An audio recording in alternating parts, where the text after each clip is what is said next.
తినడానికి తిండి, కట్టుకోవడానికి దుస్తులు, ఉండడానికి ఓ ఇల్లు. ఓ మనిషికి ప్రాథమిక అవసరాలు ఇవి. కానీ ప్రస్తుతం అంతకు మించిన సదుపాయాలను కోరుకుంటున్నారు జనాలు. సాదాసీదా ఇల్లు ఉంటే సరిపోదు, అది ఖచ్చితంగా లగ్జరీగా ఉండాలి.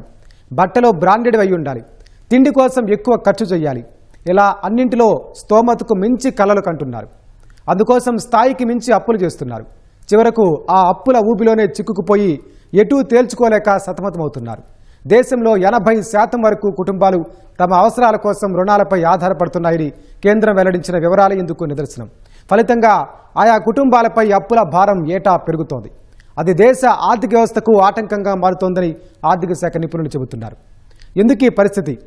ఎందుకోసం అప్పులు చేస్తున్నారు? వాటి వల్ల జరుగుతున్న నష్టం ఏంటి?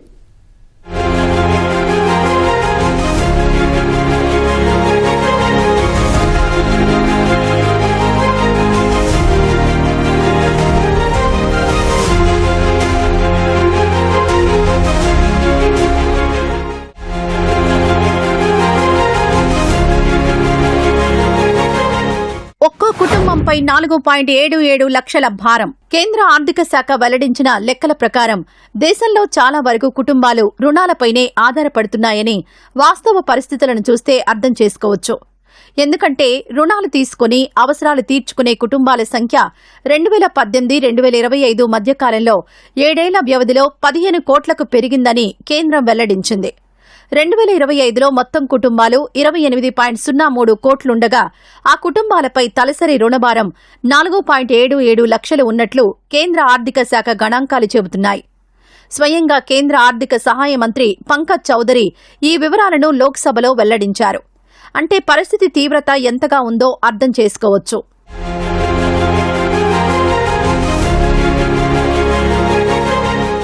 గణాంకాలు పరిశీలిస్తే ఏటా అప్పులు తీసుకునే కుటుంబాల సంఖ్య పెరుగుతుందనే విషయాన్ని అర్థం చేసుకోవచ్చు.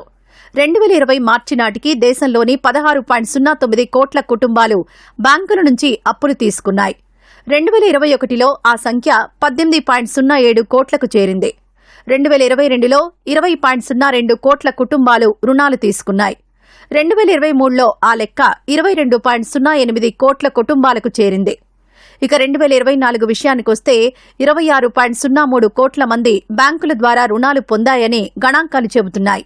2025లో 28.03 కోట్ల కుటుంబాలు బ్యాంకుల ద్వారా అప్పులు తీసుకున్నాయి. ఈ లెక్కలన్నీ బట్టి చూస్తే ఏటా దేశంలోని పలు బ్యాంకుల ద్వారా రుణాలు తీసుకునే సంఖ్య పెరుగుతుందనే విషయం స్పష్టంగా అర్థమవుతుంది. బ్యాంకుల బకాయి వివరాలు చూస్తే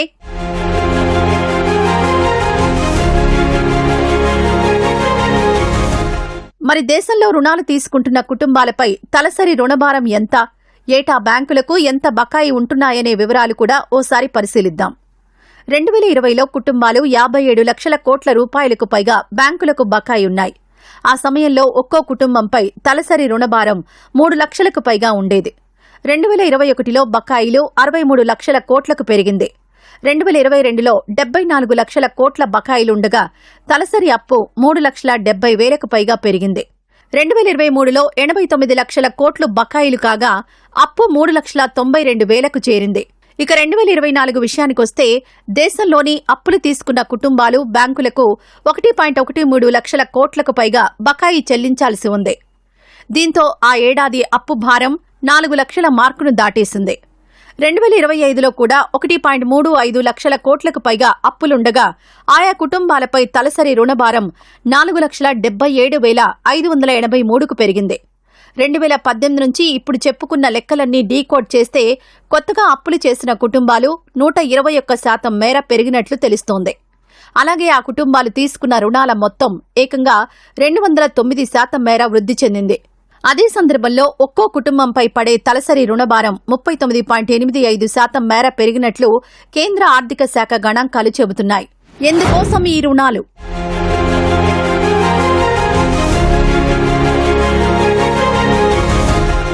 దేశంలో వ్యక్తిగత రుణాలే ఎక్కువగా తీసుకుంటున్నారని ప్రభుత్వ లెక్కలు చెబుతున్నాయి. ఆ తర్వాత ఇళ్లు, వాహనాలు, బంగారం కొనుగోలు చేయడానికి అప్పులు తీసుకుంటున్నారు. అలాగే పై చదువులకు రుణాలు తీసుకునే వారి సంఖ్య క్రమంగా పెరుగుతోంది. 2022 మార్చి నాటికి దేశంలోని బ్యాంకుల నుంచి 34 లక్షల కోట్ల మేర వ్యక్తిగత రుణాలు పొందారు. అదే 2026 మార్చి వరకు 69 లక్షల కోట్ల వరకు అప్పులు తీసుకున్నారు. అంటే ఈ 5 ఏళ్ల వ్యవధిలో వ్యక్తిగత రుణాలు రెట్టింపయ్యాయి. ఆ తర్వాత ఇల్లు కొనుగోలు చేయడానికి ఎక్కువగా బ్యాంకుల నుంచి లోన్లు తీసుకుంటున్నారు. 2026 మార్చి నాటికి 33 లక్షల కోట్ల లోన్స్ పొందారు. వాహనాల కోసం 7 లక్షల కోట్లకు పైగా అప్పులు తీసుకున్నారు. పశ్చిమాసియా ఉద్రిక్తతలు, అంతర్జాతీయ పరిణామాలు సహా అనేక కారణాలతో బంగారం ధరలకు రెక్కలొచ్చాయి. ఈ నేపథ్యంలో ధరలు మరింత పెరగొచ్చనే ఆందోళనతో చాలా మంది గోల్డ్ కొంటున్నారు. అందుకోసం 4 లక్షల కోట్లకు పైగా బ్యాంకుల నుంచి రుణాలు తీసుకున్నారు. విద్య కోసం 1,55,000 కోట్లు, ఇతర రుణాల కోసం 17 లక్షల కోట్లకు పైగా అప్పులు చేశారు. ఇవన్నీ చూస్తే కుటుంబాలపై ఎంతలా ఆర్థిక భారం పడుతుందో ప్రత్యేకంగా చెప్పనక్కర్లేదు. మనం గమనించాల్సినటువంటి అవసరం ఏంటంటే, దేశంలో ఉపాధి అవకాశాలు తగ్గిపోవడం, వ్యవసాయ ఆధారిత ప్రాంతాలు తగ్గిపోవడం, ప్రజలకు ఉపాధి అవకాశాలు లేకపోవడం ద్వారా ప్రజలు అప్పుల ఊబిలో కూరుకుపోయారనేది స్పష్టం చేయాల్సినటువంటి అవసరం ఉన్నది. ప్రధానంగా అప్పులు ఎందుకు చేయాల్సి వస్తుంది? ఒక దిక్కు కేంద్రము, అదేవిధంగా రాష్ట్ర ప్రభుత్వాలు ఉచిత పథకాలు అందిస్తూనే ఉన్న తరుణంలో ఇంకా ప్రజలకు ఎలాంటి భారం మోయడం జరుగుతుందంటే, ప్రధానంగా ప్రజలకు కావాల్సినటువంటి నిత్యావసర వస్తువులు ఏవైతే ఉంటాయో వాటి మీద ఖర్చు విపరీతంగా పెరుగుతున్నటువంటి పరిస్థితి మనం చూస్తూ ఉన్నాం. అంటే అంచనాకు తగ్గట్టుగా ఆదాయం లేకపోవడం, నిత్యావసర ధరలు పెరిగిపోవడం కుటుంబ పోషణకు ఒక భారంగా పెరుగుతుందని చెప్పవచ్చు. ఎందుకోసం ఈ అప్పులు? మరి ఎందుకు ఇంతలా అప్పులు చేస్తున్నాయి కుటుంబాలు అంటే అందుకు అనేక కారణాలున్నాయి. అవసరం లేకపోయినా ఇంట్లో అన్ని వస్తువులు ఉండాలి, సౌకర్యాలకు ఎలాంటి కొరత ఉండొద్దని భావిస్తున్నారు. అందుకోసం అనవసరంగా అప్పులు తీసుకుంటున్నారు. పట్టణాలు, పల్లెలు అనే తేడా లేకుండా అన్ని ప్రాంతాల్లో ఈ సంస్కృతి పెరిగిపోయింది. ఉదాహరణకు 4 కుటుంబానికి సింగిల్ బెడ్రూమ్ సరిపోతుంటే సౌకర్యం పేరుతో లోన్ తీసుకుని మరీ డబుల్ బెడ్రూమ్ కొంటున్నారు. వాహనాలు, మొబైల్స్, ఇంట్లోకి టీవీలు, కూలర్లు, ఏసీలు, రిఫ్రిజిరేటర్లు, ఇలా అన్ని విషయాల్లో ఇదే జరుగుతోంది. ఇక్కడ గమనించాల్సిన మరో ముఖ్య విషయం ఏంటంటే, బ్యాంకుల నుంచి రుణాలు పొందడం సులువుగా మారింది. పలు యాప్ల ద్వారా సులభంగా అప్పులు దొరుకుతున్నాయి. ఫలితంగా చాలా మంది అవసరానికి మించి అప్పులు తీసుకుంటున్నారు. ఈఎంఐల రూపంలో నెల నెలా అప్పులు చెల్లించుకుంటున్నారు. ప్రభుత్వ పథకాలుండగా అప్పులు.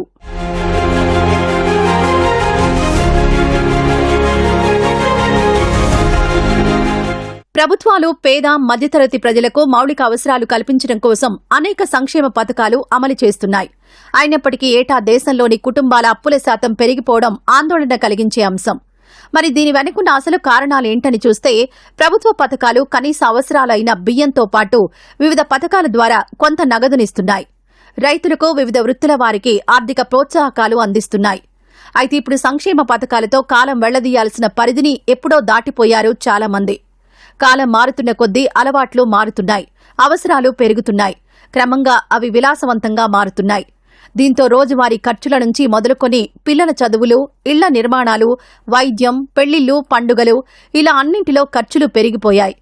వివరంగా చెప్పాలంటే ఆదాయానికి మించి జీవన వ్యయం పెరిగింది. దీంతో రుణాలు తీసుకుని అవసరాలు తీర్చుకునే పరిస్థితి ఏర్పడిందని పేద, మధ్యతరగతి వర్గాల నుంచి వినిపిస్తోంది. తప్పని పరిస్థితుల్లో ప్రజలు అప్పులు చేస్తున్నారు. బ్యాంకుల నుంచి అప్పులు దొరకక అధిక వడ్డీకి ప్రైవేట్ అప్పులు చేసి నెల ఒక్కటికి 2 నుంచి 3% అనగా సంవత్సరానికి 24 నుంచి 36% వడ్డీ భరిస్తూ వాళ్ళ సంపాదనలో అధిక భాగం వడ్డీలు చెల్లిస్తూ దుర్భరంగా జీవిస్తున్నారు.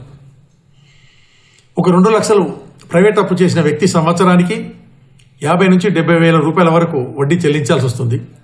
ఈ 50 నుంచి 70 వేల రూపాయలు ఏ వ్యాపారం చేసి కానీ, ఏ వ్యవసాయం చేసి కానీ తీర్చే స్తోమత ఎవరికి ఉండదు. కాబట్టి తిరిగి మళ్లీ అప్పులు చేయాల్సి వస్తుంది. అప్పుల విషయంలో చిక్కుకొని జీవితకాలం వాళ్ళ అప్పులు, ప్రైవేట్ అప్పుల వడ్డీతో బ్రతకాల్సి వస్తుంది. అప్పులతో ఆత్మహత్యలు. అవసరాల కోసం అప్పులు తీసుకుంటున్నాం సరే, మరి ఆ తర్వాత జరిగే పరిణామాలేంటి అంటే అవి తీవ్రంగా ఉంటున్నాయనేది క్షేత్రస్థాయి పరిస్థితులే కళ్లకు కట్టినట్లు చూపిస్తున్నాయి.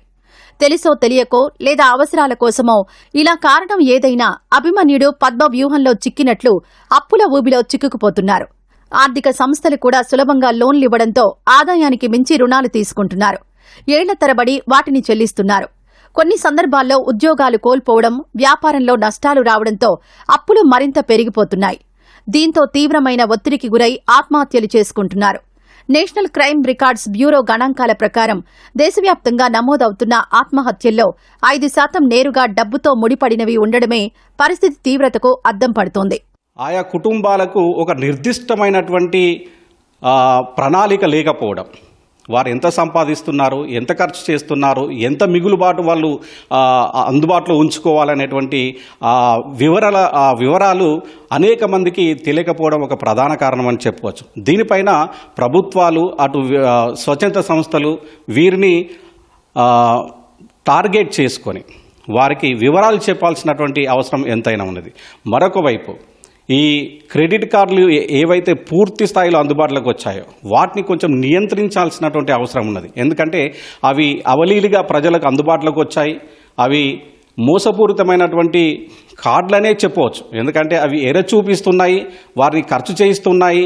కానీ కట్టే క్రమంలో వారిని మరింత అప్పుల ఊబిలోకి నెట్టుకుపోయేలాగా ఇవి చేస్తున్నాయని మనం ఇక్కడ ప్రధానంగా చెప్పుకోవచ్చు.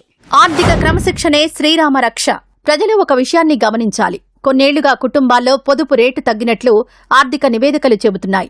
అంటే జనాలు పొదుపును పక్కన పెట్టి అధికంగా ఖర్చులు చేస్తున్నారు. అప్పుల ఊబిలో చిక్కుకుపోవడానికి ఇదే అసలు కారణం. ఆదాయాన్ని బట్టి అవసరాలు తీర్చుకోవాలి. ముఖ్యంగా ఆర్థిక క్రమశిక్షణ పాటిస్తే కాస్త సమయం పట్టినా అవసరాలు తీరుతాయనే విషయాన్ని గుర్తుంచుకోవాలని ఆర్థిక నిపుణులు సూచిస్తున్నారు.